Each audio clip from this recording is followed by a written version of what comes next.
रुक्मिणी प्राणसंजीवन भक्तवत्सल अकारण करुणा अरुणालय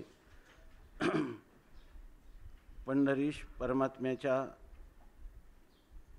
असीम अनुकंपेने आपण श्री अमृतानुभव नामक संत सम्राट माऊली रचित असा जो आपल्या स्वस्वरूपाची हस्तामलकवत प्रतीती करून देणारा अलौकिक दिव्य प्रातिभ अनुभूतीला शब्दाद्वारा साकार मुमुक्षूच्या दृष्टीनं साकार करणारा आणि सिद्ध पुरुषाच्या दृष्टीनं सिद्ध पुरुषाच्या अनुभूतीचा निर्दुष्ट अनुवाद करणारा असा हा श्रुती युक्ती आणि अनुभूतीने संमत असा असणारा जो एक अलौकिक ग्रंथ की ज्या ग्रंथावर नित्यानंद ऐक्य दीपिका नावाची उपलब्ध असणारी टीका की जी श्री शिवकल्याण स्वामींकृत आहे आणि त्या टीकेच्या आश्रयाने आपण मूळव्यांचा वेध घ्यायला प्रवृत्त यथाशक्ती यथामती झालो। त्यामध्ये आत्तापर्यंत आपण श्लोक पंचक, शिवशक्ती समावेशन, सद्गुरु वंदना, वाचारून परिहार, ज्ञानाभेद कथन आणि सच्चिदानंद पदत्रय विवरण ही 5 प्रकरणं समाप्त करून आता 6वं प्रकरण जे शब्दखंडन, त्या शब्दखंडनामध्ये त्याच्या चिंतनाकडे प्रवृत्त झालेलो आहोत। त्यामध्ये 14वी ओवी चालू आहे। 8वे का विसरे विशो होनी अवतरे तरी वस्तुशी वस्तू दुसरे असे ना की।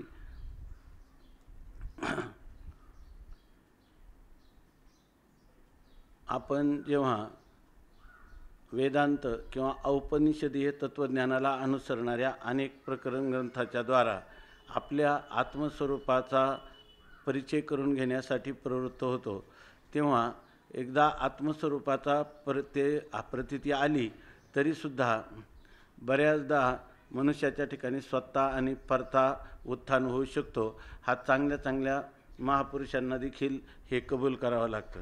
तर त्यावेळेला अशी कोणतीच शंका राहू नये, स्वतः परता उत्थान रहित अशा आपल्या स्वरूपाविषयी आपण दृढ दार्ढ्य कसं प्राप्त होईल, तर ते दार्ढ्य प्राप्त करून देणारा ग्रंथ म्हणजे हा अनुभवामृत ग्रंथ आहे।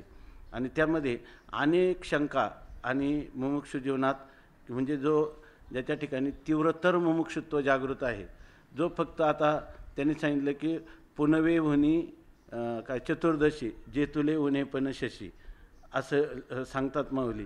त्याप्रमाणे ज्याच्या ठिकाणी थोडीशी यत्किंचित कुठं काही राहत असेल अंतकरणात थोडी शंकेचं वादळ थोडंसं, तर ते कायमचं उपशम करणारा म्हणजे हे अमृतानुभव दर्शन आहे याच्यामध्ये।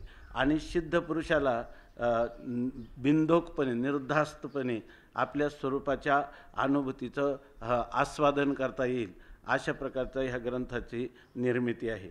तर त्यामुळं ह्या एकदा माऊली एका प्रकरण शब्द नावाचा जो विषय आहे त्या शब्दामध्येच आपण व्यवहार करतो आणि त्या शब्दामध्येच आपण परमार्थही साधतो। ज्याचे आध्यात्मिक अनुभूती घ्यायची झाली तरी शब्द मार्गदर्शक आहे। तो मार्गदर्शन करत असणारा शब्द जेव्हा आपल्याला आत्मसाक्षात्काराकडे घेऊन जातो त्यावेळेला खरा आत्मसाक्षात्काराच्या स्वरूपात शब्द शिल्लक राहत नाही। शब्द म्हणजे काय, ज्या अर्थी ते म्हणतात जाणीव जेथ न रिगे आणि विचार मागुता पावली रिगे तर्क हे ऐनी नेघे अंगी जयाच्या, हे सगळे शब्द काय सांगतात, त्या ठिकाणी तर्करूपही शब्दच आहे, वाणीरूपही शब्दच आहे। काय लाजली वाचा मुरडे असं आहे ना, काय त्या ठिकाणी किंवा अप्राप्य मनसासह येतो वाचो निवर्तनते अप्राप्य मनसासह, विचारसुद्धा हे एक बुद्धीमध्ये जे स्फुरण होतात ती शब्दात्मकच आहे। त्या शब्दाचा अर्थाचा संबंध असल्यामुळं आपल्याला वाटतं की आपल्याला अर्थाचं चिंतन होतं आहे, बरोबर ना, पण ते शब्दाला सोडून अर्थाचं चिंतन होऊ शकत नाही। आणि असलेली अर्थरूपता जी आहे त्या अर्थरूपतेचं नेमकं वास्तवता काय आहे याचा विचार करायला गेलं आणि शब्दाचं माध्यम नसलं तर उलट त्या मनुष्याला जास्त करून संशय जालात सापडण्याची शक्यता आहे, जी की बुद्धाची झाली की त्या स्वरूपाला तो शून्यच म्हणून बसला। अशी अशी स्थिती होणे, तेव्हा शून्य नाही आणि द्वैत नाही अशा प्रकारची जी स्थिती आहे ही माऊली या ग्रंथामध्ये आपल्याला ओवी ओवीमधून आपल्या आत्मस्वरूपाच्या आपल्या आत्मस्वरूपाची स्थिती आपल्याला यथार्थ रीतीनं तिचं दर्शन करून देऊन कायमचं निर्धास्त स्वतः परता उत्थान रहित करतात. अशा रीतीनं आता हे शब्दखंडन प्रकार शब्द आला तर त्या शब्दाचा गरिमाच इतका वर्णन केला 11व्या 11.5व्यामध्ये आणि नंतर याचा संबंध नाही येथे. आता याचा इथं काहीच संबंध लागत नाही हे जे सांगतात माऊली. आता पूर्ण याचा समाचार घेतात 100 ओव्यामध्ये. आता एकदा हात धुवून पाठीमागे लागली शब्दाच्या असं म्हणजे माणसाच्या अंतकरणात पुन्हा मरेपर्यंत शब्दाविषयी काहीही पुन्हा त्याच्या अंतकरणामध्ये संशय शब्दाने कथन केलेल्या विषया संबंधाने संशय किंवा अन्यथा भाव विपर्य त्याला कधीच होणार नाही, जेणेकरून होणार नाही अशाच प्रकारचं या ठिकाणी विवरण करतात. बाबांचं बरे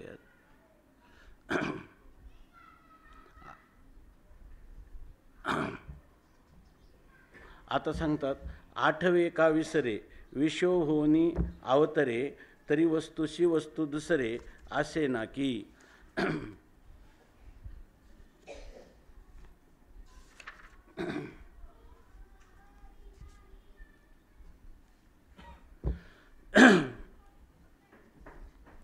आत्मस्वरूपाच्या विषयी 8वे आपल्याला स्मरण करायचं किंवा विसरे किंवा आत्मस्वरूप विसरलेलं आहे ते ज्या आत्मस्वरूपाचा किंवा स्वस्वरूपाचा मनुष्याला विसर होऊ शकतो असं मानलं.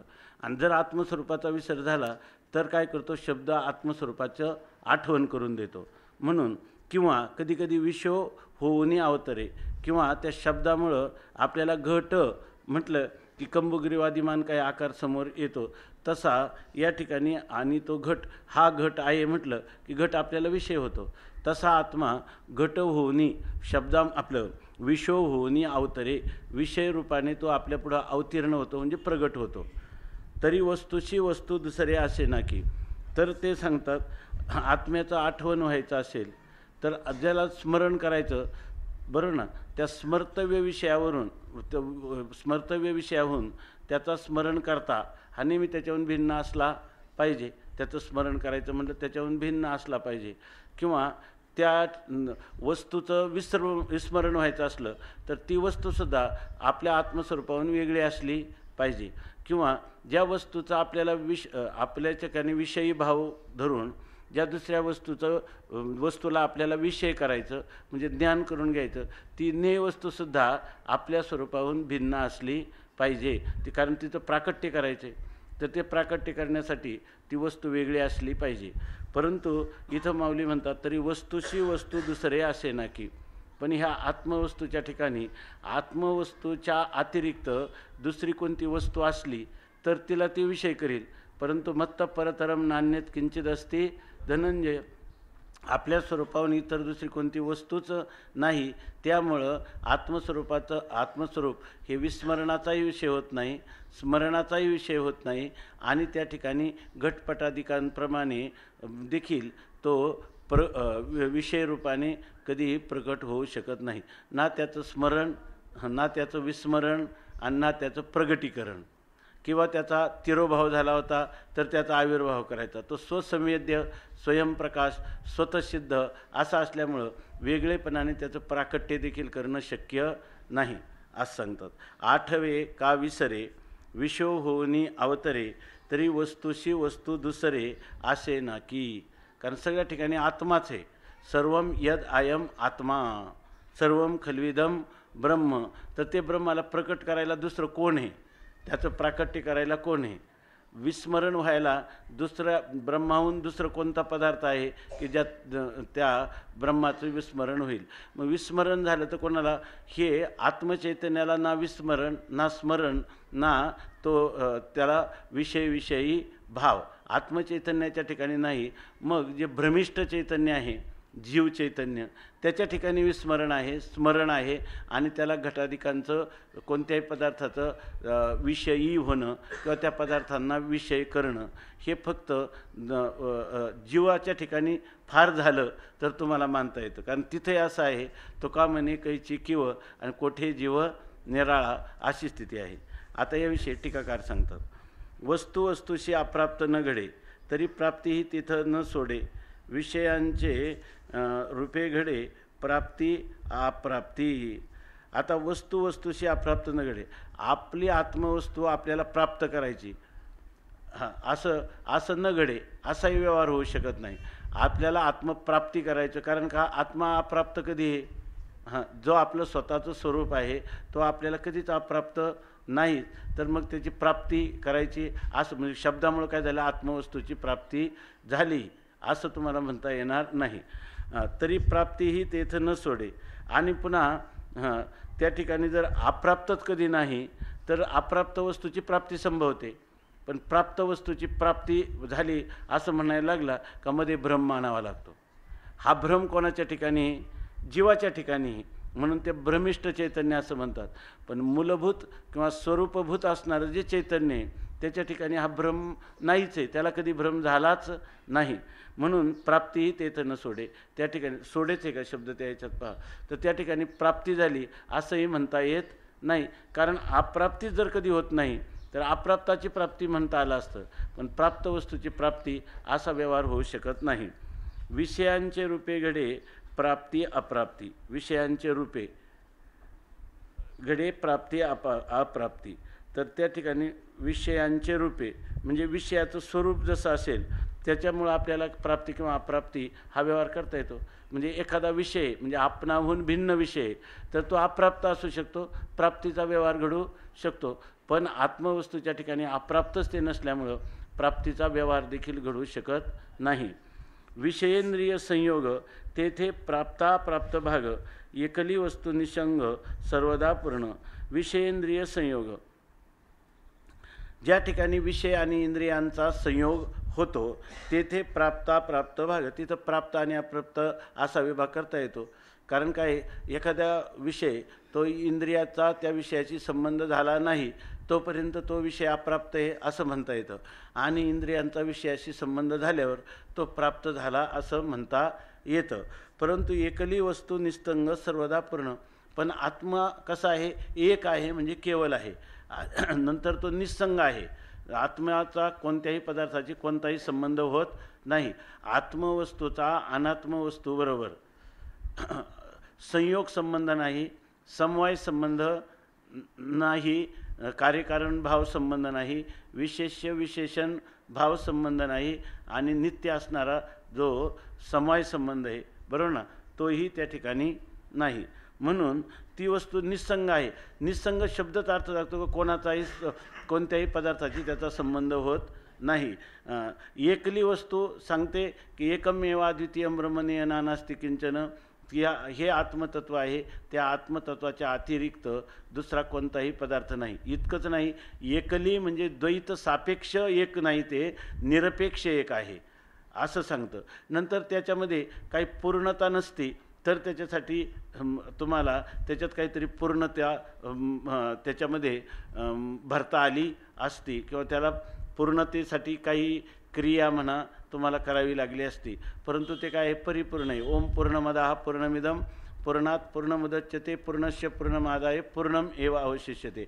याचा अर्थ सर्वच कालामध्ये जगद उत्पत्तीपूर्वी आत्मा पूर्ण आहे, जगत स्थितिकालातही आत्मा पूर्ण आहे, आणि जगताच्या लयानंतरही आत्मा पूर्ण आहे. मग असं जर असेल तर जो परिपूर्ण असणारा आत्मा आणि तो एकटाच आहे, दुसरा कोणता पदार्थ नाही.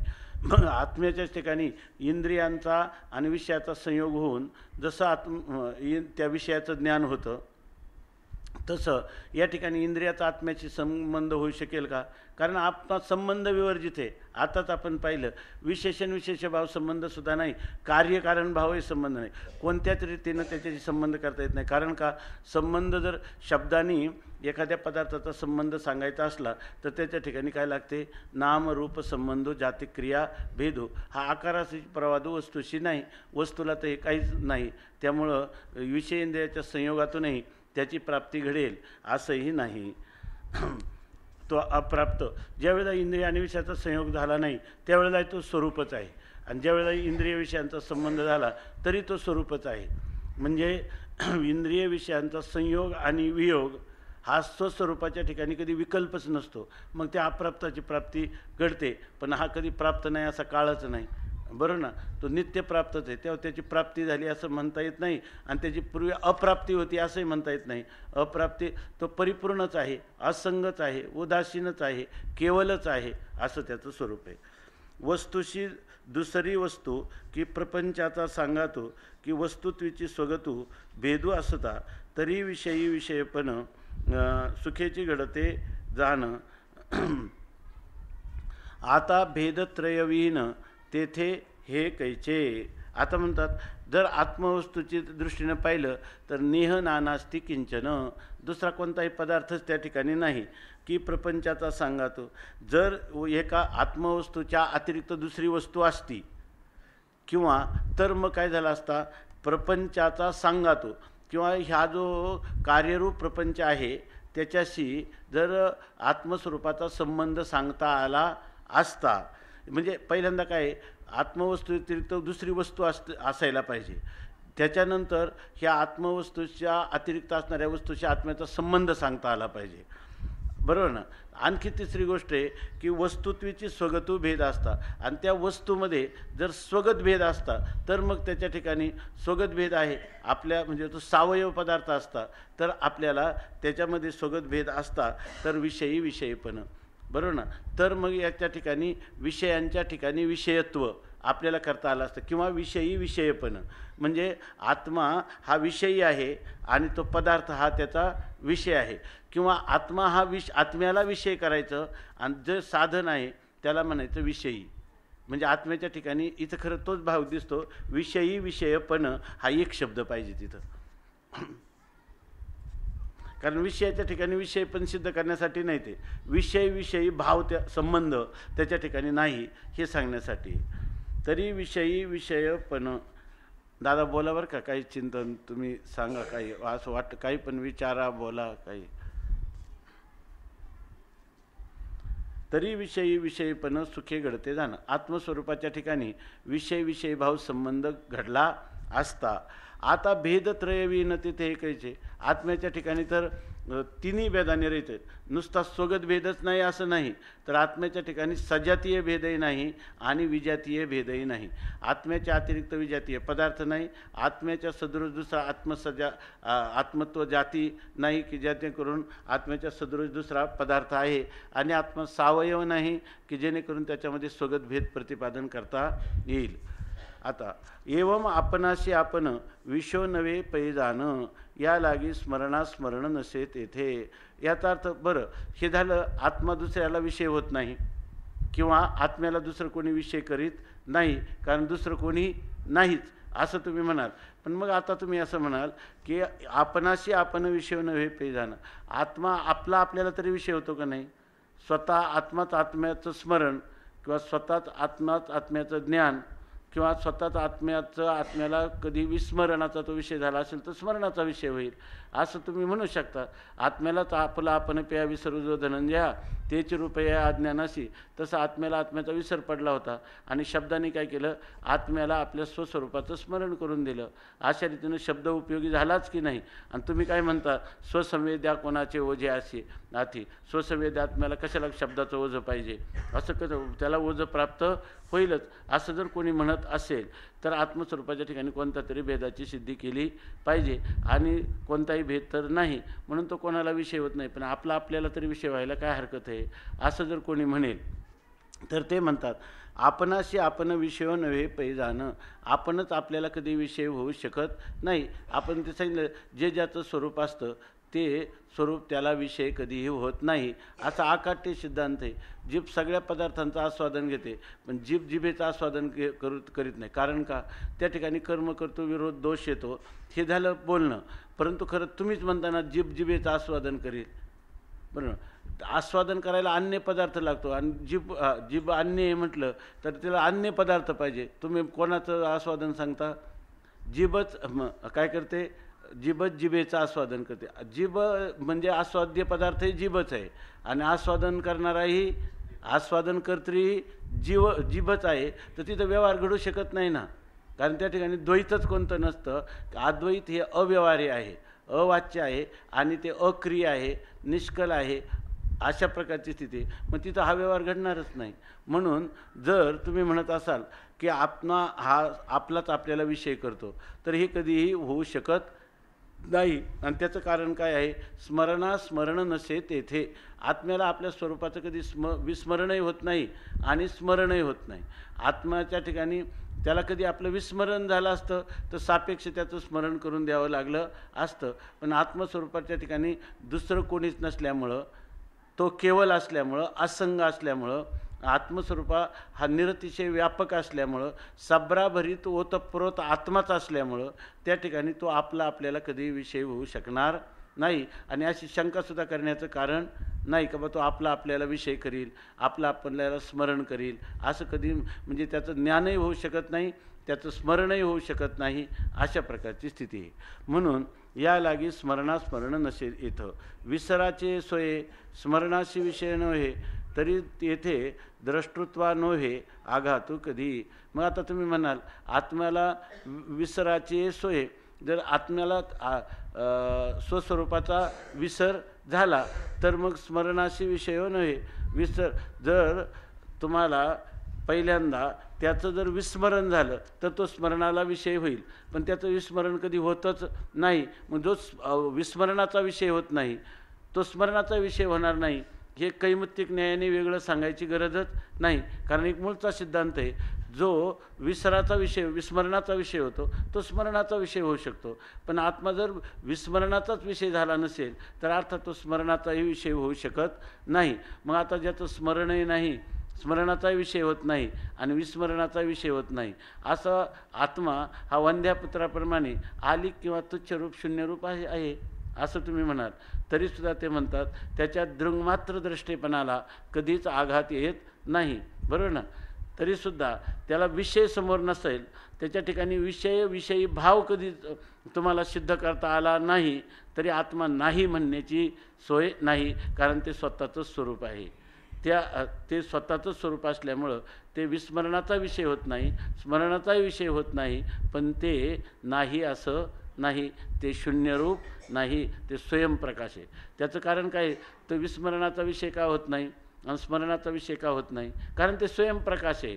अव्यद्यत्वे सती अपरोक्ष रूपत्वम स्वयंप्रकाशत्वम हे त्या आत्म्याच्या स्वयंप्रकाशत्वाचं स्वरूप असल्यामुळं त्याला विस्मरण आणि स्मरण होत नसूनही त्याच्या मूळ असणारं जे दृंगमात्र दृष्टेपण आहे ते मात्र अबाधितच आहे. त्या दृष्टत्वा कधीही आघातू नव्हे. नित्य शुद्ध बुद्ध नित्यमुक्त स्वभाव दृंगमात्र आत्माराव द्रष्टेपणा अभाव कदाही नव्हे. आत्माचं स्वरूप कसं आहे? शुद्ध आहे. शुद्ध म्हणजे हे कोणतं शुद्ध? ह्या अशुद्धी सापेक्ष शुद्ध नाही. ते काय? नित्य निर्मल आहे. ऐक, नित्य निरस्ताखिल मूळ काय मूळभूत काय नित्य निरस्ताखिल त्या हाती ओळी हा हा आणि मूळभूत. हा मग तेच म्हटलं ना, काय सगळी ओळी काय आहे? जय जय देव स्वप्रभ, जय देव प्रबळ विदळिता मंगळकुळ निगमागमद्रुम फळ फलप्रद, जय जय देव सकळ विगत विषय वत्सल प्रणत. बरं, ही ओळी कोणती?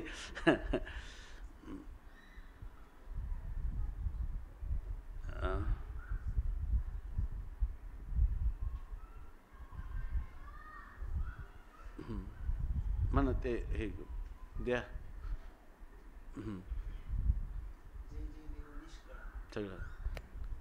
सगळ्यात म्हणा, ते सगळ्यात वेगळ्या ह्याच आहेत काय.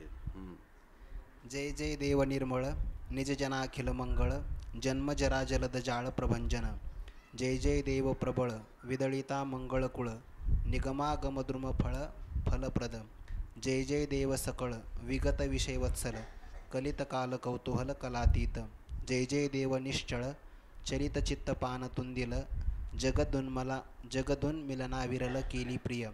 जय जय देव निष्कळ स्फुरद मंदानंद बहळ नित्य निरस्ताखिल मळ. नित्य निरस्ताखिल मळ मूळभूत. ते नित्य निरस्ताखिल म्हणजे त्या ठिकाणी सगळेच प्रकारचे कोणताच मल त्याला कधी स्पर्शच झाला नाही असा तो शुद्ध आहे. आता बुद्ध त्या मला वाटतं सिद्धांत बिंदूमध्ये बुद्ध शब्दाचा अर्थ दिला होता. तर ते बुद्ध म्हणजे पहिल्यांदा अज्ञान होतं, बरोबर ना, म्हणजे अबुद्ध होतं, अज्ञान होतं आणि नंतर ज्ञान झालं. अशी त्याची त्या स्वरूपभूत ज्ञानाची स्थिती नाही की त्या ठिकाणी ते नित्य काय आहे, ज्ञान हेच त्याचं स्वरूप आहे आणि ते अज्ञानाने अस्पर्शित अचुंबित आहे, म्हणून त्याला बुद्ध असं म्हणतात. त्याची मुक्ती म्हणजे नित्य शब्द जो आहे ना तो सगळ्या ठिकाणी तो नित्य आहे आणि तो नित्य शुद्ध आहे, नित्य बुद्ध आहे, नित्य मुक्त असा त्याचा स्वभाववान आहे. हे सांगायचे की नित्य शुद्ध बुद्ध नित्य मुक्त स्वभाव दृंग मात्र आत्माराम. तो फक्त दृंग मात्र स्वरूपाने केवळ आपल्या ज्ञानस्वरूपाने नेप्तिमात्रत्वाने तो आहे आणि द्रष्टेपणा अभाव कदाही नव्हे.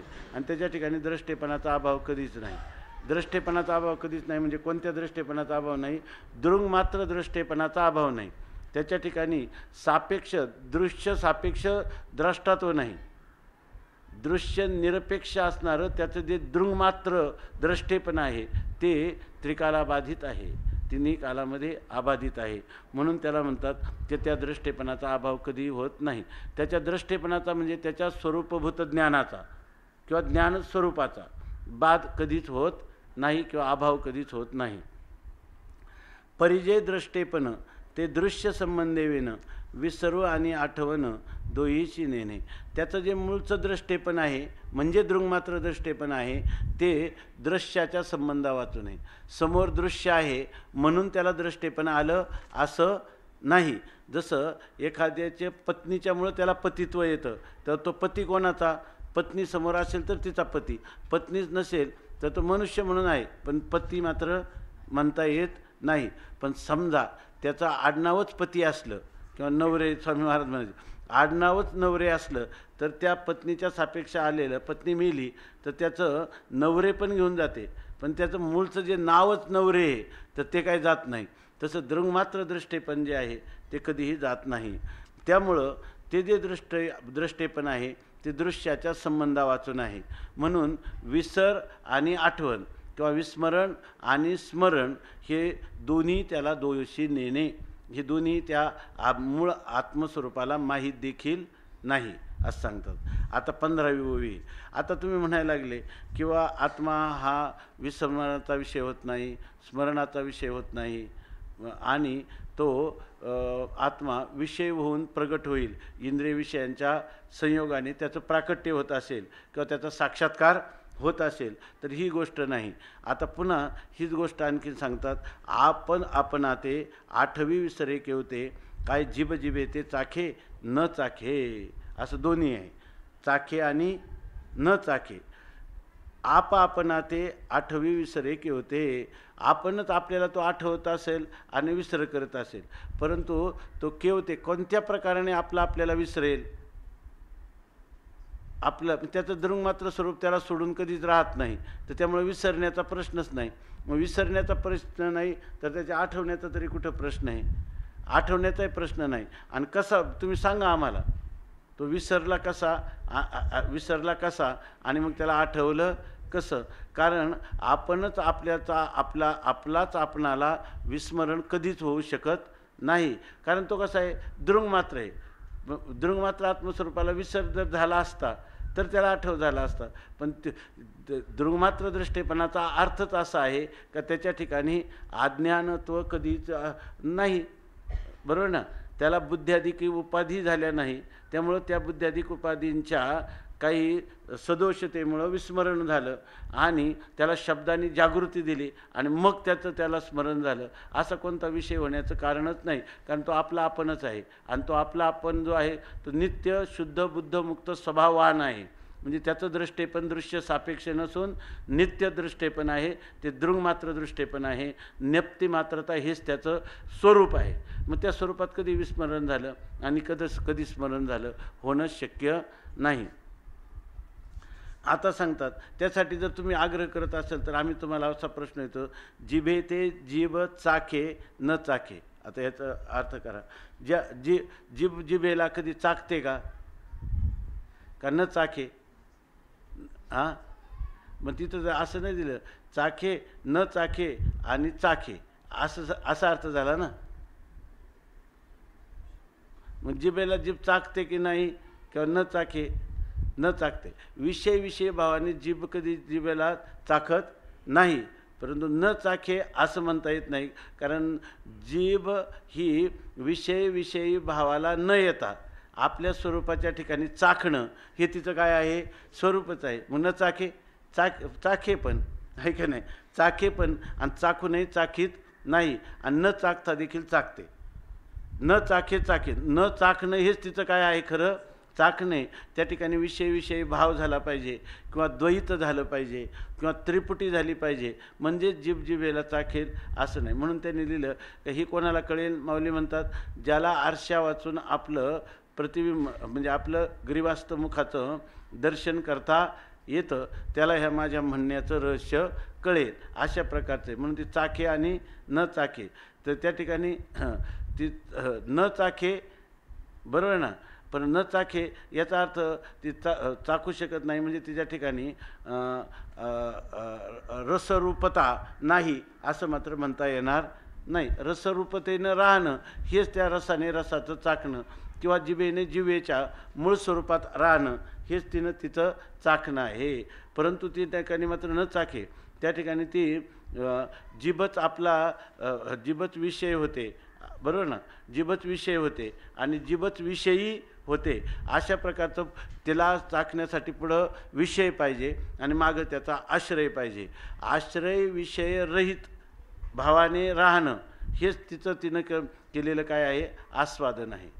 ज्याच्या ठिकाणी आस्वाद्य आणि आस्वादक असा भेद तर नाही, किंवा आस्वाद्य आणि आस्वादन अशा प्रकारची त्रिपुटी तर नाही, आणि त्या ठिकाणी त्रिपुटी तर नाही, परंतु या ठिकाणी त्रिपुटी विवर्जित अशी ती जीभ, बरोबर आहे ना,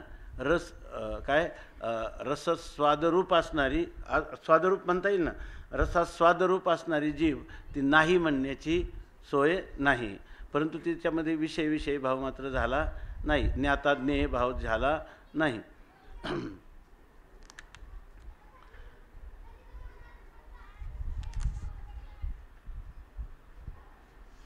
वस्तू आपणा ते आठवी विसरी केवते, काय जीभ जिभे ते चाखे न चाखे असे. आता याच्यामध्ये खाली चिंतन दिले टीका आहे. वस्तू आपण आठवी तरी आवडची ते आघवी, म्हणून माथा नुदगवी आठवू येथे. तर ते म्हणतात वस्तू आपण आठवी. वस्तू जर आपणच आपल्याला आठवण करायला लागली तर ते आवडची ते अवघवी. ती काय आवडची ना, आवडची ते आगवी, म्हणून माथा नुदवी आठवू येथं. तर ते म्हणतात वस्तू जर आपणच आपल्याला आठवायला लागली तर ती सगळी आवड आहे म्हणजे भास आहे. हा सगळा काय आहे? वस्तू जर आपणच आपल्याला आठवायला लागली तर ती आवड आहे. ह्या आवड शब्दाचा अर्थ इथं काय? हा सगळा काय आहे? भास आहे. म्हणजे तत्वतः आपणच आपल्याला आठवण्याचा विषय होणं शक्यच नसताना जर आपणच आपल्याला म्हणजे थोडक्यात काय माहिती आहे का, हा भास आहे म्हणजे हा भ्रम आहे. वस्तू आपणच आपल्याला आठवायला लागली तर हा काय म्हटला पाहिजे? भ्रम झाल्याशिवाय म्हणू शकत नाही. मी हरवलो म्हणतो तरी भ्रमाशिवाय नाही, आणि मी सापडलो म्हणतो तरी भ्रमाच्या सापेक्षात स्वीकारल्याशिवाय मी सापडलो असं म्हणू शकत नाही. म्हणून इथं आवड शब्द आपण म्हणतो ना, आवड शब्दाचा अर्थ आहे एक आपला प्रचलित अर्थ आहे आवड, आणि दुसरा अर्थ काय आहे? भास. हा दुसरा अर्थ काय आहे? वाटणे, भासणे असा त्याचा अर्थ आहे. वाटे, भासे, गमे असा त्याचा अर्थ आहे. तर या ठिकाणी असं आवड या शब्दाचा अर्थ असं वाटे, गमे, भासे असाच अर्थ घेतला पाहिजे. वस्तू आपण आठवी तरी आवडची ते आघवी, म्हणून माथा नुदवी आठवू येथं. तो भासत असल्यामुळं त्या ठिकाणी आठवाच्या ठिकाणी भास आहे म्हणजे भ्रम आहे. म्हणून मूळ आठव स्वरूप असणाऱ्या आत्मस्वरूपाच्या ठिकाणी, बरोबर ना, आठव किंवा स्मरण ह्याचा डोकंच वर काढीत नाही. स्मरण कधी डोकं काढतच नाही. कारण जर त्याचा विस्मरण असतं तर स्मरणाने डोकं काढलं असतं, पण ते त्याचं कधी विस्मरणच नाही. आठव नाठव गेले भावाभाव, झाला स्वयमेव पांडुरंग. हां, आता विसराची खुन ते तो मुळीच नसे जाण, या लागी विसरे विन आठवणही ठाके. आता विसराची खून कोणती आहे? इथं आम्हाला असा संकेत करता आला पाहिजे का आत्मस्वरूपाला विस्मरण झालं होतं. असा विस्मरणाचा कधीच आत्मस्वरूपाच्या ठिकाणी संकेत करू शकत नाही. आपण आत्म्याचा विसर आहे किंवा मला माझ्या स्वतःच्या स्वरूपाचा विसर आहे असं कोणी म्हणू शकत नाही. तर कोणी एक भ्रमलेपणे मी तो नवे गा चोरलो म्हणे, आईसा काय नाथिले छंद अंतःकरणे घेऊन ठाके. जर एखादा माणूस म्हणायला लागला की मी तो नव्हे, माझं अस्तित्व राहिलं नाही, मी आता चोरलो गेलो, तर हे कशाचं कारण? याला कारण काय आहे? भ्रम हा असं मानावंच लागतं. त्याला इथं आवड असं म्हटलेलं आहे. ते तो मुळीच नसे जाणं, या लागी विसरे विना आठवणे ठाके. आणि त्या विस्मरणाची खून काय? त्या पदार्थाचं अगोदर विस्मरण असलं तर स्मरण होईल, पण विस्मरण कधी झालंच नाही. मग विस्मरणच झालं नाही तर आठवणही ठाके. तर त्याचं आठवण करण्याचे ठाके म्हणजे थांबून जातं, ठप्प होतं. याचा आठवणही कसे करायचे? आत्म्याचा कधी विसरच झालेला नाही, तर त्याची आठवण तरी कशी? रसनेचा रसू रसनाची हे जाणे जेसू, म्हणून चाखावयाचा सोसू नशे तयाचा तेशी. आता समजात रसनेचा रसू. रसनेला ते माऊलींचा अभंग आहे, रसने व रसू मातृके व माये, माये रमणीये हरिनामामृत रसपी जिवे, असं माऊली म्हणतात. तर रसनेचा रसू, रसनेचा रस कोण आहे? रसना हे इंद्रिय आहे आणि ते रसाचं काय करणार? आस्वादन करणार. पण त्या रसनेचा मध्ये असणारा जो रस आहे तो रसनेचा रस कोण आहे? रसनाच रसनेला चाखणार आहे ना. इथं लिहिलं ना, काय जीभ जिभे ते चाखे न चाखे. तर इथं काय आहे? रसनेचा रसू रसनाची हे जाणे जेसू. रसनेला जो तो रस घ्यायचा आहे त्या रसाचं स्वरूप काय आहे? त्या रसाचं स्वरूप पुन्हा रसना हेच त्या रसाचं काय आहे? स्वरूप आहे. म्हणून चाखावयाचा सोसून शेतयाचा तेशी. त्या जिभेला आपण आपल्याला चाखावं असा सोस किंवा अशी हाव तिला कधी उत्पन्न होणंच शक्य नाही. कारण रसना जिला चाखायचं तो रस, बरोबर ना? तो रस म्हणजे कोण आहे? रसनेचाच रस घ्यायचा आहे. पण रसनेला ज्याचा रस घ्यायचा तो रस कोण आहे? ते रसनाच आहे. रसने व रसू तोच रस जर आहे तर तिला आता कधीतरी वाटेल का? तिला कधीतरी भ्रम होईल का? तिला कधीतरी विस्मरण होईल का? आपल्याला आपला रस चाखला पाहिजे. कारण ज्या रसात चाखण करायचं ते तर मी स्वतः सिद्ध आहे, ते स्वयंप्रकाश आहे, ते मीच आहे असं जर वाटलं तर त्या ठिकाणी जीभ जिभे ते चाखे. जीभ जिभेला चाखण्याचं कधीतरी तिला सोस किंवा हाव, लोभ, तिच्या ठिकाणी रस चाखण्याची इच्छा कधीतरी होईल का? कधीच होणार नाही. या लागी विसरे विन आठवही ठाके. रसनेचा रसू रसनाची हे जाणे जेसू, म्हणून चाखावायचा सोसू नशे तयाचा तीयशी. त्या रस चाखण्याचा सोस तिला कधीच नाही. तरी आपले चवीची खुन नेणे काय जिव्हा जाणं, म्हणून चाखनिया न चाखनिया विन जिव्हा जेवी. तरी आपले चवीची खुन नेणे काय जिव्हा जाणं. ते काय म्हणतात? आपल्या काय चवी आहे ही चवी, बरोबर ना, ती न चाखे असं तुम्ही सांगितलं आतापर्यंत ना, बरोबर ना? मग ती आता असं सांगतात त्या आपली काय चव आहे, बरोबर ना, हे त्या रसनेला जिव्हा काय नेणे, जिवेला कळत नाही. जिवेला आपला रस काय आहे, रसनाच रस असल्यामुळे ती त्याचा आस्वादनाची इच्छा किंवा हाव करणार नाही. ही गोष्ट जरी खरी असली तर मग आम्ही असं म्हणतो की बघ त्या रसनेला त्या स्वतःचा रस त्या ठिकाणी घेता येत नाही. काय घेता येतो? तिला घेता येत नाही. काय घेता येतो? न चाखे पण चाखे पण आणि न चाखे पण. चाखता येत नाही म्हणजे विषय भावाने चाखता येत नाही, परंतु तिची रसरूपता अभंग आहे ना. ती रसरूपता म्हणून तिची रसरूपता गेली का कुठं? कारण ती रसरूपच आहे. ती रसरूपच आहे. आपले चवीची खुन नेणे काय जिव्हा जाणं. आपल्या काय चव आहे आपली ही तिला माहीत नाही का? माहीत आहे. कारण चाखणं हे आपलं म्हणून चाखण्या न चाखण्या न जीवाजीवी. ती त्याचा चाखण्याचा विषय तर करत नाही, परंतु मग ती विषय करत नाही म्हणजे ती चाखणे स्वरूप नाही का? चाखणं हे तिचं स्वरूप नाही का? बरं, ते चाखणं हे जे स्वरूप आहे ते चाखणं आणि न चाखणं यांच्याही अतीत आहे. इतकं तिचं चाखणं स्वरूप आहे का न चाखणं कधी नाही. त्यामुळं चाखण्याचा विषय होणंही नाही, पण चाखणं हे तिचं जे स्वरूप आहे ते स्वरूप मात्र अबाधित आहे, नित्य सिद्ध आहे. स्वयं प्रकाशत्वाने ते नित्य सिद्ध आहे. म्हणून चाखनिया न चाखण्याविन जीवाजीवी. जीवा कशी असते? चाखणंही नाही आणि अचाखणं यांनी विवर्जित, असं केवळ चाखणे स्वरूप अशी ती जीवा नाही काय आहे. मग ती चाखे पण न चाखे, न चाखे पण न चाखे तरीसुद्धा चाखे, आणि चाखे तरी न चाखे, आणि चाखे आणि न चाखे हे दोन्ही नसतानाही चाखणे स्वरूप आहे, असं सांगितलं. आता सांगतात, तेवी द्रष्टेपणे विन आसे द्रष्टेची एकले जाण, आता स्मरण या लागी नाही. तेवी द्रष्टेपणे आत्मा द्रष्टा आहे, पण त्याच्या ठिकाणी द्रष्टृत्व नाही. कोणतं दृष्टत्व नाही? तर दृश्य सापेक्ष दृष्टृत्व नाही. पण एकले द्रष्टेची एकले जाणं, परंतु त्याचं केवळ आपल्या स्वरूपात असणारं दृंगमात्र द्रष्टेपण ते मात्र नित्य आहे. आता स्मरण या लागी नाही. म्हणून त्याच्या ठिकाणी स्मरणही नाही आणि विस्मरणही नाही आणि स्मरणही नाही.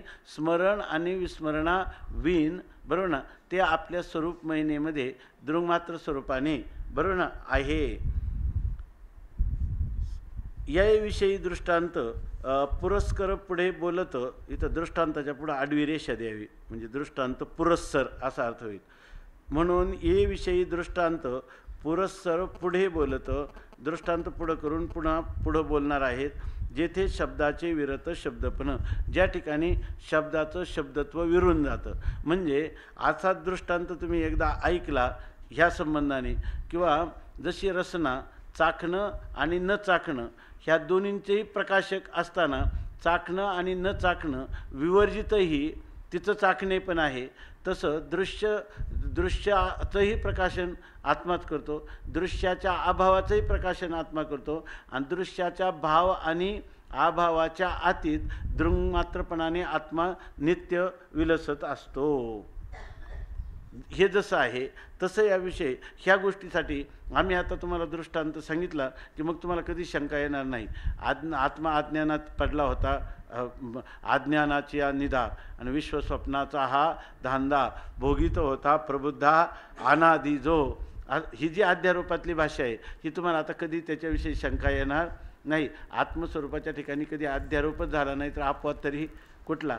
तसं अध्यारोप अपवाद स्वस्वरूपे विकल्प नास्ती.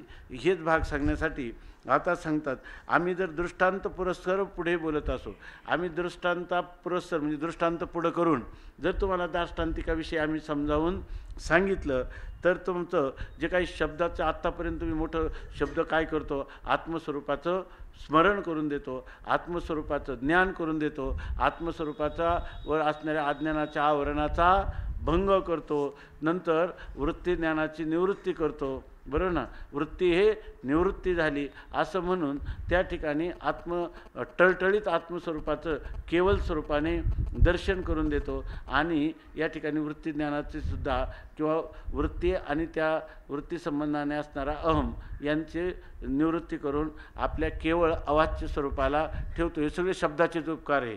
करा का त्यांनी सांगितलं ना, ब्रह्मविद्येचं साह्य करायला जेव्हा शब्द काय होतो प्रवृत्त साह्य आत्मविद्येचे करावया आपणवेचे गोमटे काय तयाचे शब्दाचे एक एक वाण. काय त्या शब्दाचं चांगुलपणे आम्ही काय काय त्याचं वर्णन करावं असं तुम्ही जे म्हणत होते ते शब्दाचं शब्दपण विरूनच जाईल.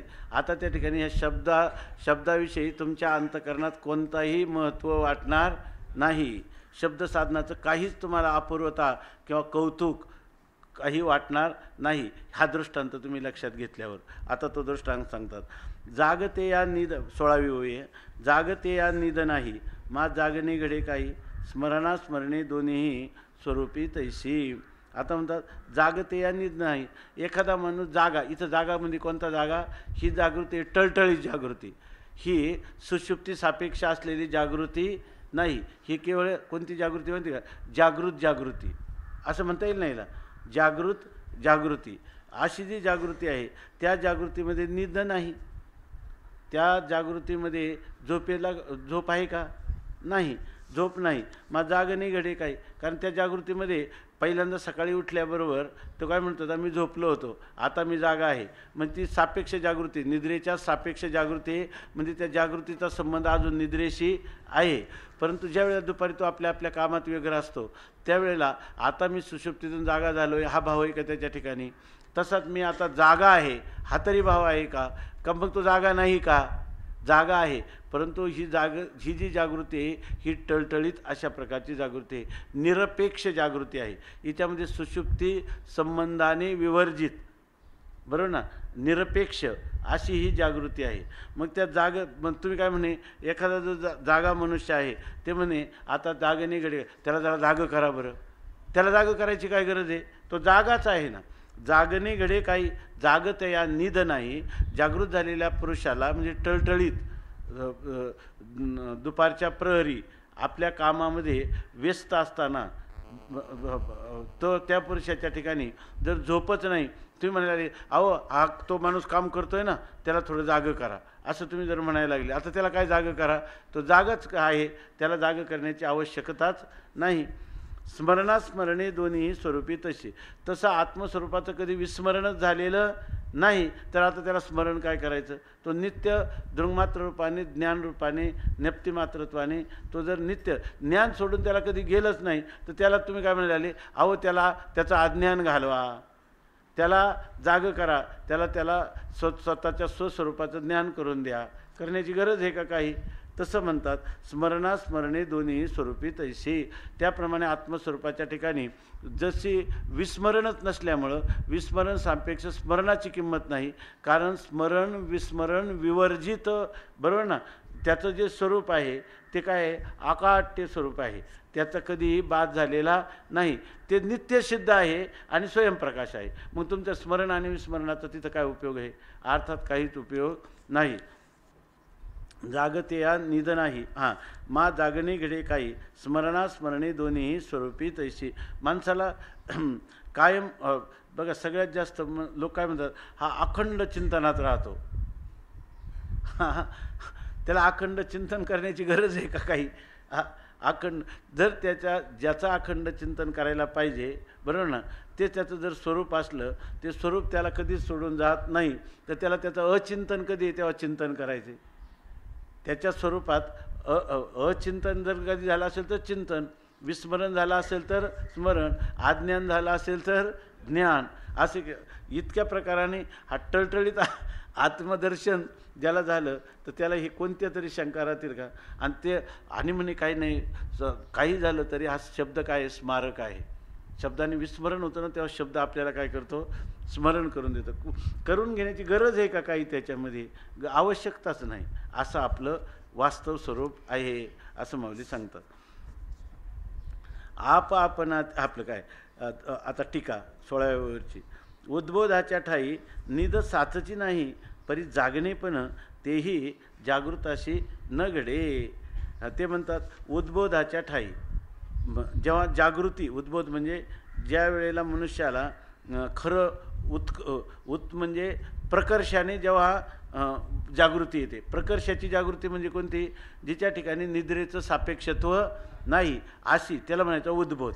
अशी जी जागृती आहे तिथं निद साचची नाही, त्या ठिकाणी खऱ्या अर्थाने सुषुप्ती ही अवस्थाच नाही. त्या ठिकाणी टळटळीत जागृतीमध्ये, बरोबर ना, सुषुप्तीचा कोणता संबंध नाही. होता आणि आता जागृती आहे असं ती जागृती नाही, बरोबर ना. ती सुषुप्त जागृत अवस्था नाही, ती जागृत अवस्था आहे. त्याच्या ठिकाणी सुषुप्तीचा संबंध पण राहिलेला नाही. म्हणून उद्बोधाच्या ठाई निध साचची नाही, परी जागणे पण तेही जागृताशी न घडे. मग आता त्याला तो काय झाला आता जागा झालेला आहे. अशा जे टळटळीत जागृती आहे त्या जागृतीच्या ठिकाणी हा जागा झाला आहे असंही म्हणता येत नाही, किंवा याला जागी करा दोन्ही भागांनी. हा जागा आहे असंही म्हणता येत नाही आणि याला जागी करा असंही म्हणता येत नाही. निद्रेची संधीशी चुकला तो जागेपणाही मुकला, जागाची परी बोला नव्हेची ठाऊ. आता ही स्थिती कशी आहे? माऊली आपल्याला दृष्टांत पुरस्सर पुढे बोलत असो असं म्हणतात. ह्या दृष्टांताने हा दृष्टांत जर मननाला मनुष्याने केला तर त्याला काय होईल? ह्या दृष्टांताचं त्याने यथार्थ मनन केलं तर त्याला निधिध्यासन करणं हे सोपं जाईल. बरोबर ना? मनन करणं सोपं जाणार नाही, त्याला काय होईल? निधिध्यासन करणं सोपं जाईल. म्हणून सांगतात उद्बोधाच्या ठाई निद्रेची या संधीशी चुकला. निद्रेच्या संधीला जो चुकला, निद्रेचा संधी म्हणजे काय? आता सुषुप्तीत होता आणि आता मी जागा झालो, म्हणजे निद्रा आणि जागृती यांचा संधी होता मधी. पण आता हा संधीला चुकला, म्हणजे आता तो जेव्हा जागा झाला बराचसा काळ निघून गेला तेव्हा आता निद्रा आणि जागृती यांचा जो संधी भाग होता त्या संधी भागाची त्याला आठवणसुद्धा नाही. बरोबर ना? मग निद्रेच्या संधीशी चुकला. आता त्याची निद्रेची संधी भाग होता तो चुकून गेला. कारण का निद्रा आता तो असा जागा झालेला आहे का निद्रा होती आता मी जागा झालो ही धारणा त्याच्या ठिकाणी राहिलेली नाही. म्हणून निद्रेच्या संधीला चुकला. निद्रेच्या संधीला चुकला का त्या वेळेला जागेपणाही मुकला. त्याच वेळेला मी आता जागा आहे, मी आता जागा आहे अशा जागापणाही नाही. हा म्हणत असेल तर अजून निद्रेच्या संधीला घेऊन म्हणतो मी जागा झालो, मी जागा आहे. पण एक वेळ अशी येते की मी जागा आहे असं म्हणत नाही, परंतु त्यावेळेला का म्हणत नाही? मी जागा आहे असं म्हणत नाही याचा अर्थ निद्रेसापेक्ष जागणं ही धारणा त्याची राहिलेली नाही. पण तो जागा नाही का? म्हणून म्हणतात तो जागेपणा हीच मुकला. आता त्याच्या ठिकाणी सुषुप्ती आहे का जागृती आहे? तो ज्या वेळेला सुषुप्ती आणि जागृतीच्या संधीला मुकला त्याच वेळेला तो जागेपणालाही मुकलेला आहे. बरं ना? म्हणजे हा संधी भाग नसून अखंड एकच जागृती जेव्हा असते त्यावेळेला त्याला जागृतीचा भाव त्याच्या अंतःकरणामध्ये नाही, म्हणून तो जागृतीला पण मुकला. पण कधी मुकला? जेव्हा सुषुप्ती आणि जागृतीच्या संधीला चुकला, म्हणजे या संधीचा अभाव त्याच्या ठिकाणी झाला त्यावेळेला तो जागेपणाला देखील मुकला. आता त्याच्या ठिकाणी सापेक्ष जागृती अवस्था राहिलेली नाही. पण म्हणतात जागाची तो पण मग जागा नाही काय? तो जागा आहे परी बोला ठाऊ नव्हेची. परंतु तो जागा आहे या बोलण्याला काही ठाव ठिकाणा नाही. या म्हणण्याचं कोणत्याही प्रकारचं कारण नाही का तो आता जागा आहे. ऐक ना, असा जागा आहे का निद्रेच्या सापेक्ष जागा नाही. बरोबर ना? परंतु जागृतीला देखील कोणत्याही प्रकारचा ठाव नाही. तेवी स्मरणे विन स्वरूपा न साहे शब्द प्रमाण. इथं काय ते बघ, तेवी स्मरणे विन स्वरूपा न साहे शब्द प्रमाण मुळी शब्दाशीचं जाणं उगवू नाही. तेवी स्मरणे विन, हां ते म्हणतात हां असं स्मरणे विस्मरणे विन आहे ना, तसं हां असंच पाहिजे ते ना. स्मरणे विन तिथं पाहिजे स्मरणे विस्मरणे विन किंवा स्मरण विस्मरणे विन. स्मरणे विस्मरणे का स्मरण विस्मरणे वे. हां हां ठीक आहे.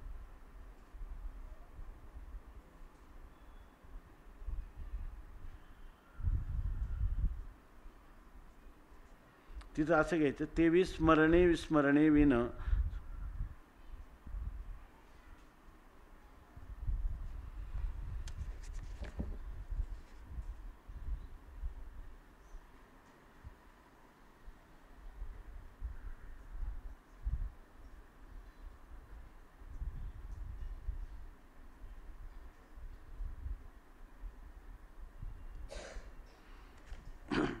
तेवी स्मरणे विस्मरणे विन स्वरूपानं साहे शब्द प्रमाण. तसं ते आत्मस्वरूप आहे, ते स्मरणही त्याच्या ठिकाणी नाही आणि विस्मरणही नाही. विस्मरण नसल्यामुळं विस्मरण सापेक्ष स्मरण नाही, तेव्हा स्मरण आणि विस्मरणा बरोबर ना यांच्या अतीत असणारं केवळ ज्ञप्तिमात्र असं जे स्वरूप आहे त्या स्वरूपानं साहे शब्द प्रमाण. त्याला शब्द प्रमाण सहन होईल का? कारण का, जर आत्म्याचं शब्दप्रमाणाचा उपयोग कधी झाला असता, जर आपल्याला आत्मस्वरूपाचं विस्मरण झालं असतं तर शब्दाने काय करून दिलं, आत्मस्वरूपाचं स्मरण करून दिलं असं आपल्याला म्हणता आलं असतं. पण स्मरण आणि विस्मरणात वाचून असणारं आपलं स्वतःसिद्ध स्वयंप्रकाश स्वरूप त्या ठिकाणी शब्दप्रमाण त्याला सहन होईल का? आता मी नित्य जागा असणाऱ्या मला जागा काय करून देणारे शब्द, नित्य ज्ञानस्वरूप असणाऱ्या मला जर माझा कधी विसरच झाला नाही तर माझं स्मरण काय करून देणारे शब्द. त्यामुळे शब्दप्रमाणाचा बाहेरच्या लौकिक जगतात किंवा अज्ञान स्वीकारून असणाऱ्या अध्यात्मविश्वामध्ये जरी शब्दाचं किती कौतुक असलं तरी जो पुरुष आपल्या आत्मस्वरूपाच्या ठिकाणी नित्य जागृती ज्याला प्राप्त झालेली त्याला ह्या स्मरण विस्मरण करून देणाऱ्या शब्दाचं काहीही कौतुक नाही. मुळी शब्दाशीच जाणं उगवू नये. मूळ त्या आत्मस्वरूपाच्या ठिकाणी शब्दच नाही, तो आत्मस्वरूपच स्वरूप आहे, शब्दच नाही तर शब्दाने स्मरण करून देणं किंवा शब्दाने विस्मरणाला घालवणं, शब्दाने स्मरण करून विस्मरणाला घालवणं हे तिथं आत्मस्वरूपाच्या ठिकाणी काहीच घडत नाही. म्हणून ते म्हणतात शब्दाशीच जाणं उगवू नये. आत्मस्वरूप कसं आहे, ते निरपेक्ष व्यापक केवल आहे, बरोबर ना. केवल आहे म्हणजे आत्मा मात्र आहे. त्या अशी एक ओवी, आत्मा मात्र भरीव अशी काहीतरी ओवी आहे ना, ते चांगदेव 65मध्ये.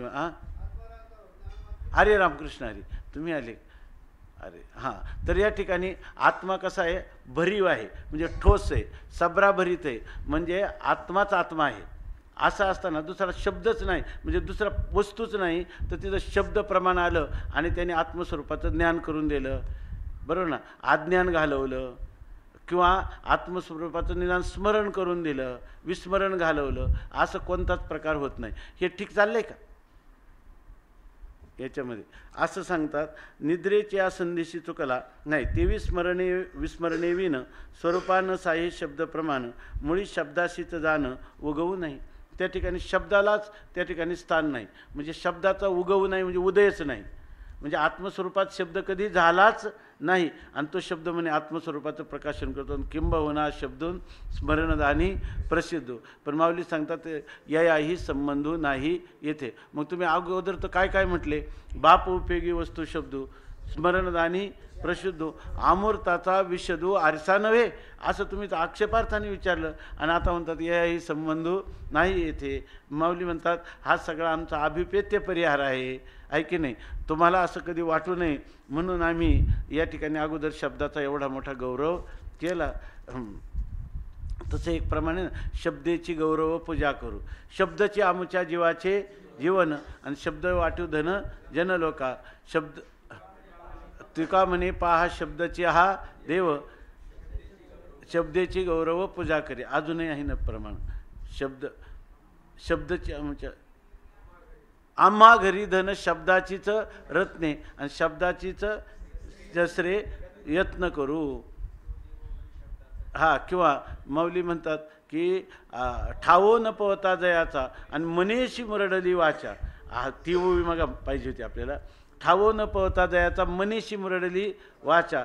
आता जर मनासहित वाचा केले येतो वाचो निवर्तनते. वाच्यामध्ये चारही वाणी जरी घेतल्या तरी त्यांच्यामध्ये बरोबर ना उद्भूत किंवा अनुद्भूत शब्दात्मकता आहेच. असं असताना पण म्हणतात केवढं हे प्रौढीवादाने म्हणतात तो देवो होय शब्दाचा चमत्कार. पुन्हा तिथं मनेशी मुरडलेली वाचा आणि तो आत्मा इतका सूक्ष्म असताना त्या आत्मा कुठं शब्दाचा चमत्कार होईल काय, आहे की नाही. पण तिथं काय करायचे, शब्दाचं महात्म्य सांगायचे ना. म्हणून माऊली म्हणतात तो देवो शब्दाचा चमत्कारू होय. परंतु आता खरं जेव्हा आलं तेव्हा काय म्हणतात याही संबंध नाही येथं. आता सूर्यो रात्री पाण्याने मा दिवो काय जाणे तेवी स्मरणे विन आपण वस्तू. आता हे 18व्या ओळीपर्यंत हाच विषय सांगतात सूर्यो रात्री पाण्याने. तुम्हीच पहा बरं, सूर्याला रात्र माहीत आहे का? नाही. मा दिवो काय जाणे, सूर्याला रात्र माहीत नाही म्हणजे त्याला दिवस माहीत आहे का? दिवस पण माहीत नाही, कारण दिवस हा शब्दप्रयोग रात्रीच्या सापेक्ष आहे आणि रात्र हा शब्दप्रयोग दिवसाच्या सापेक्ष आहे. सूर्याला रात्र, सूर्याला म्हटले सूर्याशी अंधकारू काही झाला होता गोचरू, परी तमारी हा डगरू आला चिकी. तशी सूर्याची स्थिती आहे. सूर्याला रात्र माहीत नाही आणि दिवसही माहीत नाही. तेवी स्मरणा स्मरणे विना आपण वस्तू. त्याप्रमाणे जी आपण वस्तू म्हणजे आत्मवस्तू जी स्मरण आणि विस्मरण याच्या आतीत, स्मरण विस्मरणाच्या आतीत ती वस्तू स्वयंप्रकाश रूपत्वाने, स्वयंप्रकाशत्वाने स्वतःसिद्ध स्वसंवेद्य अशा रूपाने नित्य आहेच आहे. स्मरणे विना आपण वस्तू.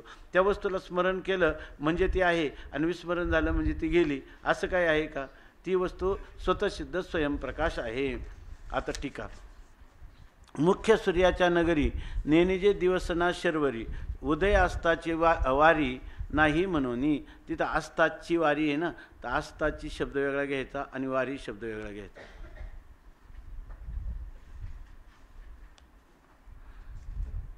मुख्य सूर्याच्या नगरी म्हणजे मुख्य सूर्याचं जे नगर आहे त्या ठिकाणी नेनिजे दिवसना शर्वरी, त्या ठिकाणी दिवसही नाही आणि शर्वरी म्हणजे रात्रही नाही. मग ही उदय आणि सूर्योदय झाला आणि सूर्य अस्त झाला, ही उदय अस्ताची वारी नाही म्हणून. सूर्याच्या ठिकाणी उदयाची वारी, सूर्य उगवला बरोबर आणि नंतर सूर्य मावळला, अशी उदय आणि अस्त याची वारी सूर्याच्या घरी आहे का कधी? कधीच नाही. तेवी उदय असते विन सनातन दृष्टे संधीहीन, तेथे शब्दाचा माथा जाण उधवैल कासया. तेवी उदय असते विन, त्याप्रमाणे तिथं उदय न. तुकाराम महाराजांचा एक अभंग आहे, तुका म्हणे हा किंवा तो अभंग आहे. अस्त नाही आता एकची मोहरा, पासोनी संसारा पासोनी अंधारा दुरी झालो. आणि दुसरे तुका म्हणे नास्त उदय त्याच्या तेजा, तुका म्हणे अस्त, हा तुका म्हणे अस्त उदयो तेजा नास्त, असं पण एक प्रमाण आहे.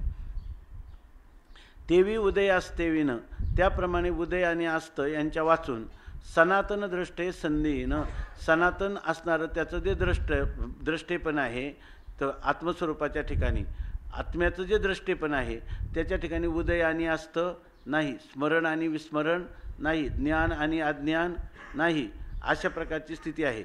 त्या ज्ञान आणि अज्ञानाच्या, ज्ञान आणि वृत्तीज्ञान आणि अज्ञानाच्या आतीत असणारं किंवा स्मरण आणि विस्मरणाच्या आतीत असणारं उदय असते विन सनातन दृष्टे, त्याचं दृष्टेपण काय आहे? सनातन आहे. म्हणजे नित्य दृंगमात्र दृष्टेपण हे त्याचं आहे, ते संधीहीन आहे. ते त्याच्या ठिकाणी संधी आहे का? उदय आणि अस्त यांचा संधी आहे. आस्ताचा आणि उदयाचा संधी आहे किंवा उदयाचा आणि आस्ताचा संधी आहे. परंतु आत्म्याच्या ठिकाणी उदय असता वाचून सनातन, बरोबर ना, सनातन असं त्याचं दृष्टित्व आहे, ते संधीहीन आहे. त्याच्यामध्ये संधीहीन म्हणजे सापेक्षता कोणत्याही प्रकारची कधी आत्मस्वरूपाने पाहिलीच नाही. उदय आणि अस्त, उत्पत्ती आणि विनाश, ज्ञान आणि अज्ञान, स्मरण आणि विस्मरण, असं ह्या दोघांचा संधी हा आत्म्याने कधी पाहिलेलाच नाही, संधीही नाही. तेथे शब्दाचा माथा जाणं उदयलं कसं? जर त्या ठिकाणी स्मरण आणि विस्मरणाचा संधी असता तर शब्दाने डोकं वर काढलं असतं, पण शब्दाचा माथा जाणं उदयलं कसं? शब्दाचं डोकं कसं काय उदं होईल? म्हणजे वर होईलच कसं? अर्थात होणारच नाही. आणि खरं जर पाहिलं तर त्याच्या स्वरूपाच्या ठिकाणी शब्द हा अभावरूप आहे, शब्दाचाच अभाव आहे, बरोबर. मग अभावरूप असणारा शब्द नित्य भावरूप असणाऱ्या आत्मस्वरूपा, बरोबर ना, नित्य भावरूप असणाऱ्या आत्मस्वरूपाचं अस्तित्व किंवा नास्तित्व किंवा त्याचा विसर आणि त्याचा नंतर आठव हे होईल का? होणं शक्यच नाही. याचा विषय होणं ते कधी शक्यच नाही. म्हणून शब्द त्या ठिकाणी डोकंच वर काढीत नाही. म्हणून शब्दाचे प्रयोजन वस्तुत्वी नसे जाण, हे धरुणी अनुसंधान पुढे होवी. म्हणून शब्दाचे प्रयोजन वस्तुत्वी, वस्तुत्वी म्हणजे वस्तूच्या स्वरूपात, बरोबर ना, आत्मत्वी म्हणजे आत्म्याच्या स्वरूपात. या ठिकाणी शब्दाचं काहीही प्रयोजन नाही. शब्दप्रयोग म्हणजे शब्द आत्मस्वरूपाला काही फल निष्पत्ती करील असं कधीही होणं शक्य नाही. आणि हे धरूनही अनुसंधान पुढे होई, आणि हेच अनुसंधान आम्ही ठेवतो आणि पुढच्या ओळीमध्ये सांगतो. आता ह्या 18व्या ओळीपर्यंत शब्द हा कधीही परमात्म्याचा स्मारक होऊ शकत नाही असं सांगितलं. त्याचा समारोप करतात. उपसंहार. एवं स्मरणास्मरण काही तरी स्मारके काज, एवं स्मरणास्मरण नाही तरी स्मारके काज काही, म्हणून ये ठाई बोलू न सरे. म्हणतात स्मरणास्मरण नाही, आत्म्याच्या ठिकाणी स्मरणही नाही आणि विस्मरणही नाही. मग जर स्मरण आणि विस्मरण नसेलच त्याच्या ठिकाणी तर स्मारके काज काही, तेव्हा त्याचं स्मरण करून देणारा तो शब्द आहे, त्या शब्दाचं काय काम आहे तिथं? काहीच काम नाही. म्हणून ये ठाई बोलू न सरे.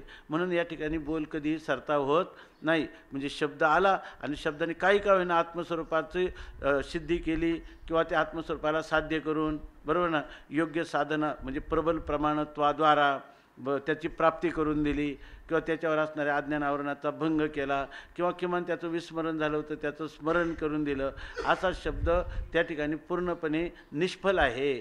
शब्दाचं तिथं काही प्रयोजन नाही. म्हणून शब्द एवं स्मरणास्मरण नाही तेथे तरी स्मारके काज काही, म्हणून अशी स्थिती आहे. म्हणून ये ठाई बोलू न सरे. आत्मस्वरूपाच्या ठिकाणी हा बोल किंवा शब्द हा कधी सरताव होत नाही. एवं स्मरणास्मरणे विन वस्तुशी असे वस्तुपण, येथे शब्दाचे स्मारकत्वपण व्यर्थ झाले. इथं स्मरणही नाही आणि विस्मरणही नाही. स्मरण आणि विस्मरणाचा विषय न होता वस्तूच्या ठिकाणी वस्तुत्व आहेच आहे.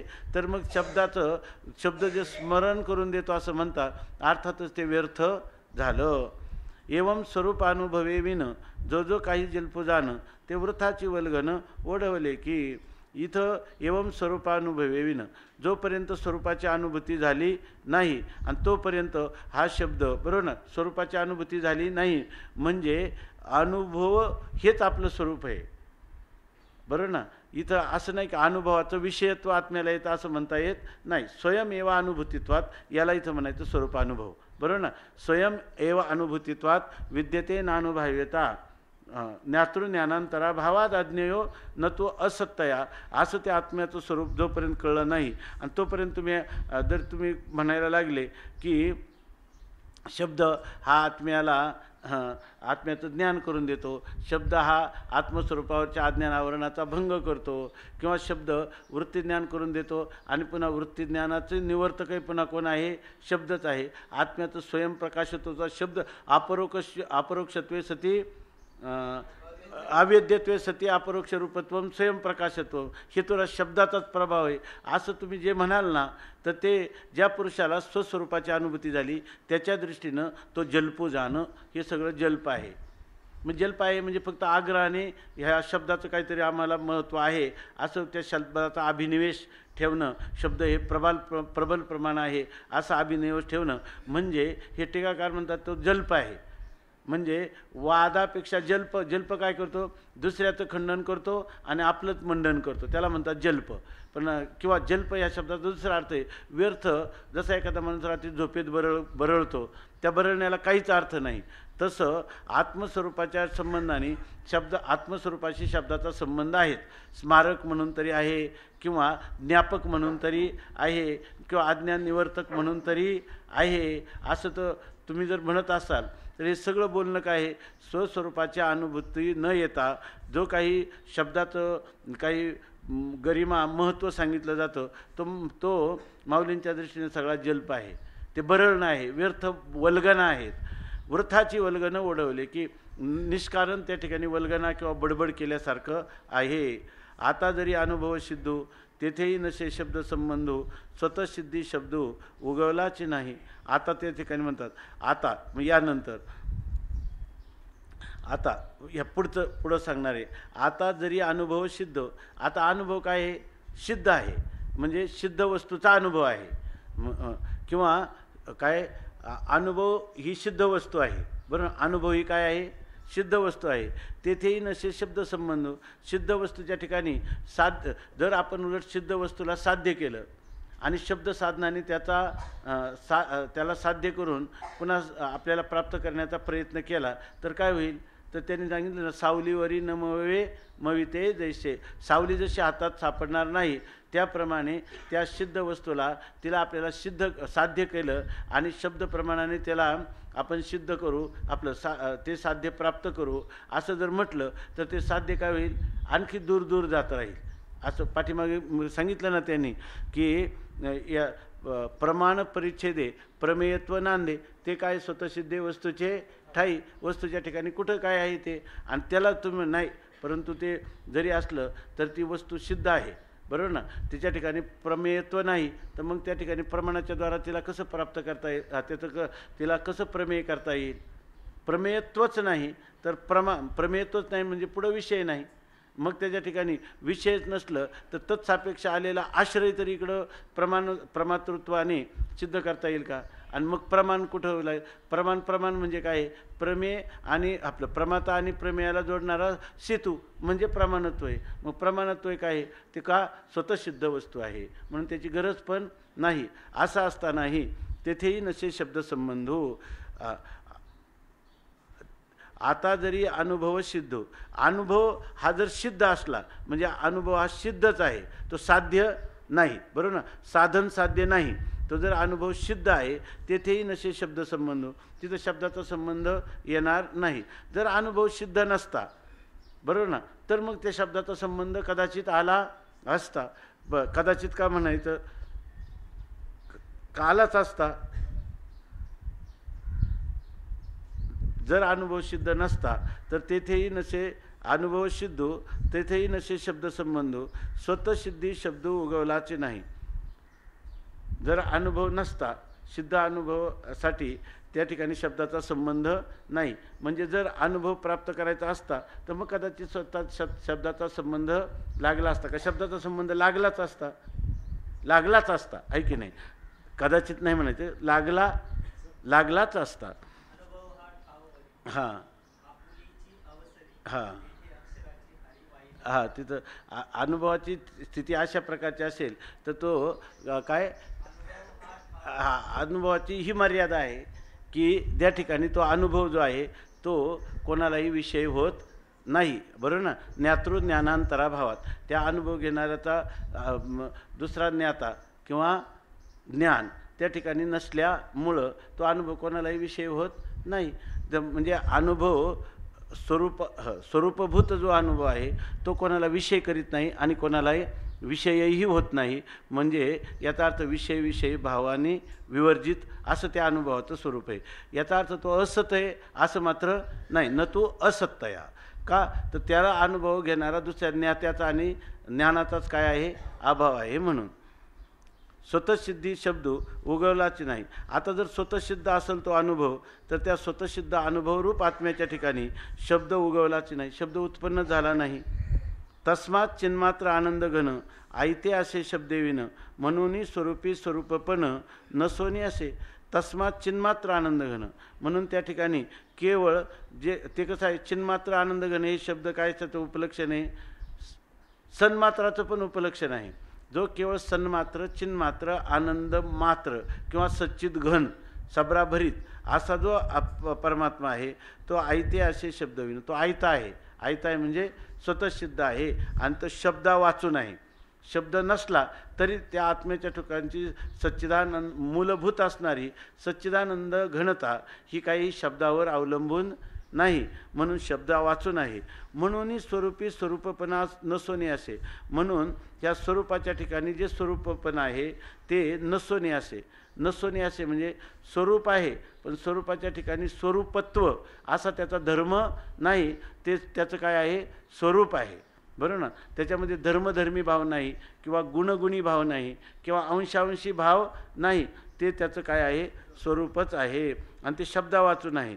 ते म्हणतात स्वरूपपण, पण त्या स्वरूपपण आहे परंतु ते कोणाचा विषय झाले का किंवा त्यांनी कोणाला विषय केले का? विषयी भावा वाचून त्या स्वरूपाच्या ठिकाणी जे स्वरूपपण आहे म्हणजे त्याचं स्वरूपाने असणं, बरोबर ना. स्वरूपाने असणं म्हणजे स्वरूपाचा विषय न होता असणं, हेच काय आहे? नसोन असणं आहे. नसोनी म्हणजे विषय न होता, आणि असे म्हणजे स्वतःसिद्धत्वाने असे, आणि नसे म्हणजे विषयत्वाने नसे आणि आत्मत्वाने असे, म्हणून नसोनी असे असं सांगतं. तेथे शब्दाचा संबंध तो स्वरूपी उठवी भेद, म्हणून अर्थवाद खंडित असे. तेथे शब्दाचा संबंध तो शब्दाचा काही संबंध आहे. जर तुम्ही शब्दाचा संबंध स्वतःसिद्ध स्वयंप्रकाश आत्म्याच्या ठिकाणी केला, शब्दाचा संबंध तो स्वरूपी उठवी भेद. आता त्यांनी स्वरूप कसं आहे, अभेद स्वरूप आहे. पण जर शब्दाचा संबंध, शब्दाने त्या स्वरूपाचं विस्मरण होतं, ते विस्मरण झालेलं असतं, त्याचं स्मरणात पर्यवसान होतं, असं तुम्ही म्हणायला लागले का अभेद स्वरूपाच्या ठिकाणी तुम्ही भेद निर्माण केला. शब्दाचा संबंध सांगायला सुरुवात केली का अभेद स्वरूप आत्म्याच्या ठिकाणी भेदाला सुरुवात झाली म्हणूनच समजा. म्हणून म्हणतात तेथे शब्दाचा संबंध तो स्वरूपी उठवी भेद, स्वरूपात भेद निर्माण करतो, म्हणून अर्थवाद खंडित्व असे. म्हणून या ठिकाणी म्हणतात, काही लोक काय म्हणतात, पण हे अर्थवाद आणि निरूपण आहे, बरोबर ना. अर्थवादू खंडित असे म्हणजे काय, हा अर्थवाद म्हणजे षडलिंगावादला अर्थवाद का, अर्थवाद म्हणजे त्या शब्दाने ज्याला विषय केलं, शब्द ज्या पदार्थाचं द्योतन करतो त्या पदार्थाला अर्थच म्हणतात ना. त्या पदार्थाला अर्थ, शब्द आणि शब्दाचा अर्थ म्हणजे शब्द, बरोबर ना, शब्द आणि अर्थ यांचा असणारा संबंधातून त्या पदार्थाचं आपल्याला जे ज्ञान होतं. तर या ठिकाणी म्हणतात शब्दाचा संबंध तो स्वरूपी उठवी भेद. स्वरूप उलट शब्दाचा संबंध केला की आपलं नित्य असणारं जे आत्मस्वरूप अभेद स्वरूप, त्या स्वरूपाच्या ठिकाणी भेद निर्माण होतो. कारण आता एक शब्द एक झाला आणि ते एक स्वरूप झालं, असं काय. म्हणून शब्दाचा संबंध केला का स्वरूपामध्ये भेद निर्माण होतो. आता पुढं काय, म्हणून अर्थवादू खंडित असे. म्हणून या ठिकाणी अर्थवाद खंडित आहे. याचा अर्थ काय, शब्दच नाही तर शब्दाने केलेला जो अर्थ आणि शब्द आणि अर्थ याचा नित्य संबंध, हे बोलणं तुमचं खंडित नाही झालं का. इथं षडलिंगामधला अर्थवाद नाही घ्यायचं, त्या शब्दाचा अर्थ म्हणजे शब्दाने ज्याचं द्योतन केलं असा जो पदार्थ आहे, बरोबर ना, अर्थ म्हणजे पदार्थ, तो पदार्थ खंडित असे. तो पदार्थच कोणता नाही, शब्दाने, बरोबर ना, शब्दाने जो पदार्थ सांगितला जातो आणि शब्द आणि पदार्थाचा संबंध आहे, असं सगळं जे बोलणं आहे ना तुमचं, ते सगळं बोलणं काय आहे, सगळं बोलणं अर्थवादात्मक आहे म्हणण्यापेक्षा ते सगळं बोलणं आहे, वाचारंभन आहे. शब्द अर्थ, शब्द आणि अर्थाचा संबंध, त्याच्या ठिकाणी शब्दाच्या ठिकाणी शब्दत्व जाती, अर्थाच्या ठिकाणी अर्थत्व जाती. शब्द अनित्य आहे, अर्थ अनित्य आहे, परंतु अर्थत्व आणि शब्दत्व ह्या जातीचा असणारा जो संबंध, त्यामुळं आम्ही त्या शब्दाला नित्यत्व आहे की नाही, म्हणून आम्ही त्या शब्दाला नित्य असं म्हणतो, असं जे व्याकरणकार सांगतात. तर हे मत खंडित आहे. कोणत्या दृष्टीनं, जर तुमची तदाद्रष्टू स्वरूपे अवस्थानम, जर द्रष्ट्याची स्वरूपामध्ये स्थिती झाली असतील, त्याच्या दृष्टीनं तिथं शब्दच नाही तर तिथं अर्थ कसा. म्हणून त्यांनी लिहिलं एक ज्ञानोबारांचा, तेथे कैचे भांडण रे, कामची नाही तेथे क्रोधची कायचा, आणि तेथे कैचे भांडण, ऐके नाही, कामच नाही तर तुम्हाला कामयेश क्रोधयेश रजोगुण समद्भवा असं तुम्हाला म्हणतात. किंवा तुम्ही विषयाचं चिंतन करताना काम निर्माण होतो, नंतर क्रोध निर्माण होतो, असं तुम्ही सांगितलं ना. काय ती मालिकाच आहे, ध्यायतो विषयांपुसा संगस्ते शुपजायते, संगात संजायते कामा, कामात क्रोधो बिजायते, क्रोधात भवती समूहा, अशी मालिका आहे. तसं इथं जर शब्द असला, बरोबर ना, मग त्या शब्दाचा काय आहे, अर्थ, आणि शब्द आणि अर्थाचा संबंध. पण शब्दच नाही तो जो शब्द त्या अर्थाचं काय, पुन्हा शब्द हा अर्थाचं व्याकरण दृष्टीनं स्फोटवादी विवर्तोपादान कारणत्व सांगतात. म्हणजे शब्द हा अर्थाचं काय आहे, शब्द आणि अर्थ यांच्यात कार्यकारण भाव संबंध आहे, किंवा योग्यता, बरोबर ना, योग्यता संबंध आहे. योग्यता संबंधही शब्द आणि अर्थाचा नाही, बरोबर आहे ना.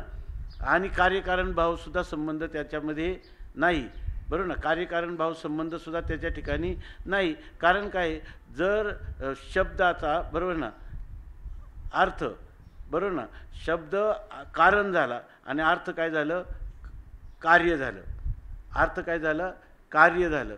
तर मग जे कार्य आहे, बरोबर ना, जे ज्या कारणाचं कार्य आहे ते कार्य त्या कारणाचं कारण कधीच होऊ शकणार नाही. बरं, त्या कारणाचं कार्य कधीच होऊ शकणार नाही. म्हणून या ठिकाणी शब्द, अर्थ आणि त्यांचा नित्य संबंध ह्या सगळ्या व्याकरण दृष्टीने असणाऱ्या सगळ्या वल्गना आहेत. कारण शब्दच नाही आत्मस्वरूपाच्या ठिकाणी, तर त्या ठिकाणी शब्दच नाही तर शब्दाचा अर्थ आणि त्याचा संबंध आणि त्याच शब्दाने पुन्हा अर्थाचं प्रकाशन करणं, त्या शब्दाने त्या अर्थाचं प्रकाशन करणं. तर हे कोणत्याच्या बाबतीत? जडाच्या बाबतीत तो करू शकेल, दृश्याच्या बाबतीत करू शकेल.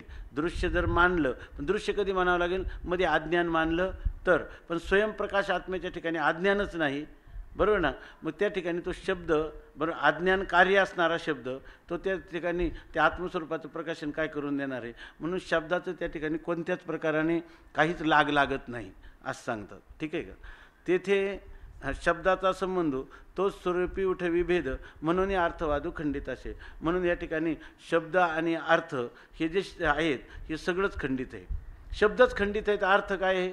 खंडितच आहे.